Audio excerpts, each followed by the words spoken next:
Some people ask me, why do M&A lawyers often try and cover the same topic in a purchase agreement multiple different ways?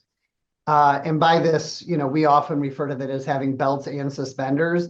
So the lawyer is worrying about whether a provision that they've written one way will be enforceable or will work out for the benefit of their client. And then we'll try and cover it a different way or from a different angle.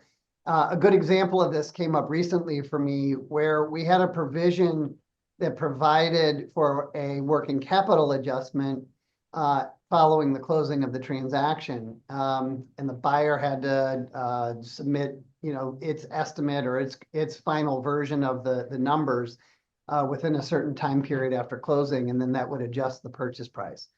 But we also had a provision that required indemnification by the seller if anything that they put in a certificate delivered in connection with the transaction was untrue.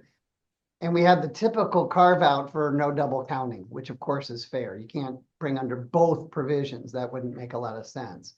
So in this case, the buyer did not deliver the working capital adjustment periods within the time period prescribed in the document, but they still had a valid claim because they had that indemnification right as a backstop for the material that the seller had provided at closing that wasn't accurate, it wasn't correct. And this is why the lawyers tend to put provisions in the document more than one way to provide their client with maximum latitude.